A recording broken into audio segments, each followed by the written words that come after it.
Hello everyone, welcome back to Easy Legal. आज हम फिर से एक नए वीडियो के साथ आए हैं जहां हम जानेंगे इंटरप्लीडर सूट के बारे में।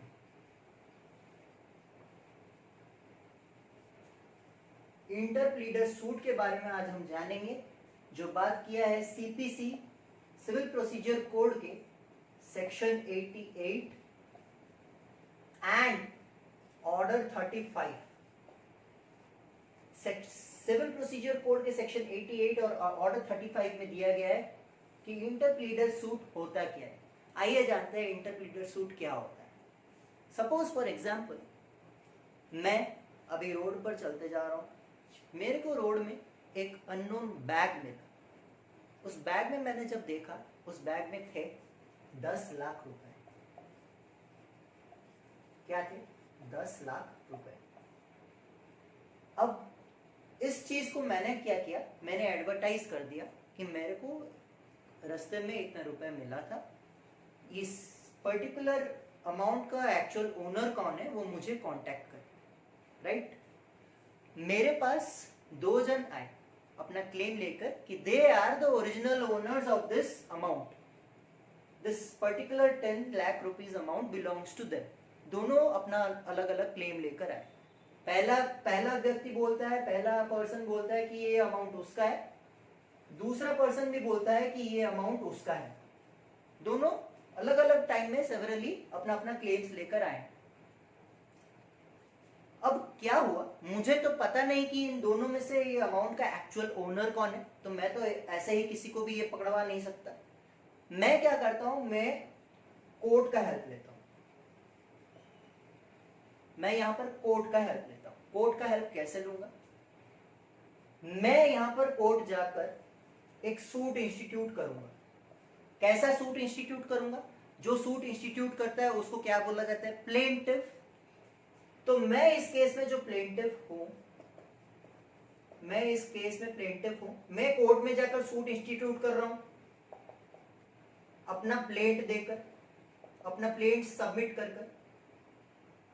तो मैं जब कोर्ट में गया सूट देने के लिए, उस प्लेंट में मैंने ये लिखा है कि मेरे फैक्ट्स क्या है, मैंने उस प्लेंट में मेंशन किया है कि मैं रास्ते में चलकर जा रहा था, मुझे बीच रास्ते में एक बैग मिला जिसमें 10 लाख रुपए थे। वो 10 लाख रुपए किसके हैं मुझे नहीं पता। मैंने जब इसका एडवर्टाइज किया तो मेरे पास 2 लोग आए थे। दोनों लोग क्लेम कर रहे थे, अलग अलग टाइम में आए, दोनों लोग सेम क्लेम किए कि 10 लाख रुपीज उनका है। तो मुझे तो पता नहीं था इसका एक्चुअल ओनर कौन है, इसको देना है, इसीलिए मैं कोर्ट में आया हूँ, ये सूट इंस्टीट्यूट कर रहा हूँ दैट जो ये चीज मेरे को मिला है, ये 10 लाख रुपए जो मिला है वो मेरा नहीं है, इसमें मेरा कोई इंटरेस्ट नहीं है। प्लेंटिफ ये लिखेगा अपने प्लेंट में that there is no interest in the subject matter of the suit. ये जो सब्जेक्ट, इसको बोला जाएगा सब्जेक्ट मैटर, क्योंकि इसी मैटर को लेकर मैं कोर्ट में गया हूं। ये 10 लाख रुपए जो है ये है सब्जेक्ट मैटर। राइट? यहां पर मेरा कोई इंटरेस्ट नहीं। इंटरेस्ट किसका है? इन दोनों का है। तो अगर मैं प्लेंटिफ हूं, मैं सूट इंस्टीट्यूट कर रहा हूं कोर्ट में, तो यहां पर जाहिर सी बात है डिफेंडेंट भी होंगे। तो यहां पर डिफेंडेंट कौन होंगे? ये दोनों के दोनों यहां पर डिफेंडेंट्स हैं। यहां पर डिफेंडेंट्स कौन है? दोनों, क्योंकि ये आपस में ही यहां पर कोर्ट में इंटरप्लीड करेंगे जी ये अमाउंट किसको बिलोंग करता है। ये कोर्ट में बोलेगा ये अमाउंट मेरा है, ये कोर्ट में बोलेगा ये अमाउंट मेरा है। बाकी ये दोनों पे डिपेंड करता है कि दोनों अपने अपने एविडेंस कोर्ट में कैसे प्रोडक्शन करेंगे। ये अगर अपना स्ट्रॉन्ग एविडेंस कोर्ट को दिखाया तो कोर्ट का ड्यूटी है कि इसके फॉर्म में अपना डिसीजन पास करेंगे इसके एविडेंस के बेसिस पर। अगर ये अपना एविडेंस कोर्ट में प्रोड्यूस करता है, इसका एविडेंस वीक है, तो इसके फॉर्म में भी कोर्ट जजमेंट पास कर सकता है, डिक्री पास कर सकता है। तो यहां पर मेरा क्या ड्यूटी था? मेरा ड्यूटी ये था, सिंस इस अमाउंट पे मेरा कोई हक नहीं है, मेरा कोई इंटरेस्ट नहीं है, तो मैं कोर्ट में जाकर बोल दिया कि ये अमाउंट मेरे को मिला था। कोर्ट ने क्या बोला? ठीक है, ये अमाउंट जो तेरे को मिला है, इसका पोजीशन है, ये तू कोर्ट के कस्टडी में दे दे। तो मैंने क्या किया, इस अमाउंट को कोर्ट के कस्टडी में दे दिया। अब कोर्ट क्या बोलता है? कोर्ट मेरे को बोलता है एज प्लेंटिफ कि तू यहां पर तेरा काम खत्म हुआ और तेरा कोई काम नहीं है, तेरे को मैं सारे लियाबिलिटीज से डिस्चार्ज करता हूं। कोर्ट में जो प्रिसाइडिंग जज थे उन्होंने मेरे को सारे लियाबिलिटीज से डिस्चार्ज कर दिया सारे लियाबिलिटीज से। उसके बाद मेरे को डिसमिस भी कर दिया सूट से, डिसमिस फ्रॉम प्रोसीडिंग से डिसमिस भी कर दिया, क्योंकि मेरा और कोई काम ही नहीं है। काम किसका है? इन दोनों का है, डिफेंडेंट ए का, डिफेंडेंट बी का। ये दोनों प्रूव करेंगे अपना अपना एविडेंस प्रोडक्शन करके ये कि ये पर्टिकुलर अमाउंट किसको बिलोंग करता है। याद रखना, इंटरप्लीडर सूट में सिर्फ पैसा को लेकर ही नहीं हो सकता। 10 लाख रुपए ये जो है, ये मैंने एग्जांपल दिया है, इसकी जगह कोई अलग प्रॉपर्टी भी हो सकता है, राइट। कोई प्रॉपर्टी को लेकर भी एक इंटरप्लीडर सूट इंस्टीट्यूट किया जा सकता है। मेरा काम यहां पर खत्म हुआ, मैं डिसमिस हो गया सूट से। लेकिन अगर कोर्ट को लगता है कि that till the end of proceeding, जब तक कोर्ट डिस्पोज नहीं कर देता केस को, मेरा जरूरत है केस में, मेरा presence, my presence is essential in the court for the interest of justice, उस केस में कोर्ट क्या करेगा, मेरे को एज अ पार्टी उस सूट में ऐड कर देगा। I will be added as a party to the suit as a plaintiff till the end of proceeding. उसके बाद डिफेंडेंट्स के अंदर केस चलेगा।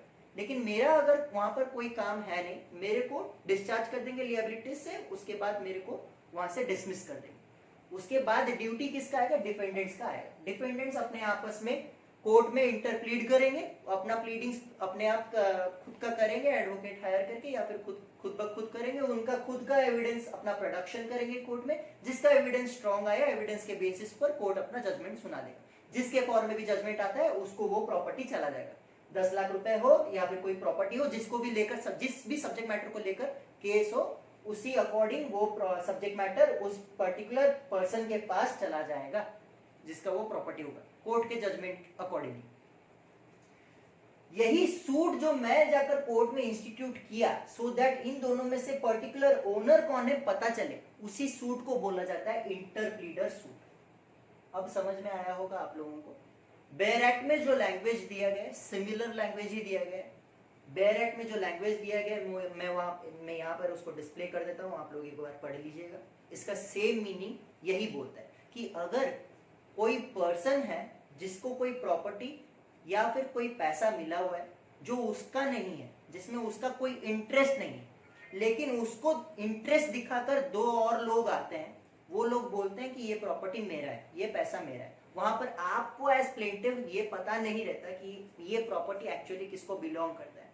उस केस में आप कोर्ट में जाकर कोर्ट का हेल्प ले सकते हो, कोर्ट में बोल सकते हो, अपना प्लेंट प्रेजेंट कर सूट इंस्टीट्यूट कर कि ये जो प्रॉपर्टी है ये मेरे को मिला था, ये मेरे को पता नहीं इन दोनों में से किसका है, इसलिए मैं ये सूट इंस्टीट्यूट कर रहा हूं, सो दैट कोर्ट के जजमेंट के अकॉर्डिंगली वो प्रॉपर्टी उनको चला जाए, उसका एक्चुअल ओनर को चला जाए। कोर्ट जिसके फॉर्म में भी जजमेंट पास करेगा उसका वो प्रॉपर्टी हो जाएगा। यही सूट जो मैं कोर्ट में जाकर इंस्टीट्यूट करता हूं उसको बोलते हैं इंटरप्लीडर सूट। इंटरप्लीडर सूट के नाम से ही आपको पता चल रहा है, इंटरप्लीडर आपस में प्लीडिंग, आपस में यानी दोनों पर्सन, दोनों डिफेंडेंट्स के अंदर यहां पर आपस में चलेगा। तो आइए जानते हैं इंटरप्लीडर सूट के 3 एसेंशियल्स के बारे में जो मैंडेटरी उस सूट में प्रेजेंट होना चाहिए in order to attract this interpleader suit, order 35 and section 88। तो क्या क्या वो एसेंशियल्स है? पहला है, वहां पर एक प्लेंटिफ रहना चाहिए जो कोर्ट में जाकर सूट इंस्टीट्यूट करेगा। किसके अगेंस्ट करेगा? 2 या फिर 2 से ज्यादा डिफेंडेंट्स। दूसरा एसेंशियल क्या है? जो प्लेंटिफ होता है, प्लेंटिफ का उस सब्जेक्ट मैटर पर, जिस मैटर को लेकर कोर्ट में सूट इंस्टीट्यूट किया गया है, उस सब्जेक्ट मैटर पर कोई इंटरेस्ट नहीं होना चाहिए, कोई इंटरेस्ट वहां पर उसका नहीं होना चाहिए। प्लेंटिफ का सब्जेक्ट मैटर में कोई इंटरेस्ट नहीं होना चाहिए। किसके अंदर होगा? दोनों डिफेंडेंट्स के अंदर वो इंटरेस्ट रहेगा। तीसरा क्या है? जो डिफेंडेंट्स हैं, जो आपस में क्लेम कर रहे हैं कि वो प्रॉपर्टी उनका है या फिर वो सब्जेक्ट मैटर उनका है, वो डिफेंडेंट्स उसको सेवरली क्लेम करना चाहिए। सेवरली मतलब अलग अलग, सेम सब्जेक्ट मैटर को लेकर क्लेम करेंगे लेकिन अलग अलग करने चाहिए, एक दूसरे के लिए नहीं, अलग अलग। चौथा एसेंशियल है, जो प्लेंटिफ है एंड डिफेंडेंट जो है होंगे वहां पर, उन दोनों का आपस में कोई कोल्यूजन नहीं होना चाहिए। कोल्यूजन नहीं होना चाहिए। कोल्यूशन यानी कोई काइंड ऑफ अग्रीमेंट जो कि रॉन्ग इंटेंशन प्रोड्यूस करता हो। रॉन्ग इंटेंशन, कोई अग्रीमेंट जहां से कोई रॉन्ग इंटेंशन निकल रहा हो। जैसे कि फॉर एग्जांपल मैं प्लेंटिफ हूं जो कोर्ट में जाकर सूट इंस्टीट्यूट करना चाहता हूं। दोनों डिपेंडेंट्स में से मेरे को एक जन ने बोला कि तू भाई जब कोर्ट में प्रोसीडिंग चलेगा मेरे फॉर्म में बात बोल देना वहां पर कोर्ट में, सो दैट जो प्रॉपर्टी होगा मेरे फॉर्म में मिल जाएगा, दोनों आपस में हाफ हाफ करके डिवाइड कर ले। तो हम दोनों के बीच एक अग्रीमेंट हो गया जो कि एक रॉन्ग इंटेंशन यहाँ पर शो कर रहा है। तो यहाँ पर और इंटरप्लीडर सूट अट्रैक्ट नहीं होगा। तो ये सब एसेंशियल्स थे ऑफ इंटरप्लीडर सूट। एक इंटरप्लीडर सूट को इंस्टीट्यूट करने के लिए प्लेंट में क्या क्या लिखना जरूरी होता है, दैट या जो प्लेंटिफ वहां पर है उसका सब्जेक्ट मैटर में कोई इंटरेस्ट नहीं है। जो डिफेंडेंट्स हैं वो जो क्लेम कर रहे हैं सब्जेक्ट मैटर के पार्ट को वो सेवरली क्लेम कर रहे हैं। चौथा एंड लास्ट पॉइंट जो है वो है प्लेंटिफ और डिफेंडेंट के बीच कोई कोल्यूजन नहीं होना चाहिए। कोल्यूजन यानी कोई अग्रीमेंट जो कि रॉन्ग इंटेंशन को प्रोड्यूस कर रहा हो। रॉन्ग इंटेंशन जहां से निकल रहा हो दोनों पार्टीज के अंदर, जानबूझकर वो सूट लाए हैं कोर्ट में जस्ट फॉर अपना अपना बेनिफिट्स के लिए, उस केस में इंटरप्लीडर सूट अट्रैक्ट नहीं होता। ये सभी चीजें देखकर ही एक इंटरप्लीडर सूट को कोर्ट एंटरटेन करता है। आज यही खत्म करते हैं, फिर से हम एक नेक्स्ट नए वीडियो के साथ आएंगे। Till then have a nice day. जय हिंद।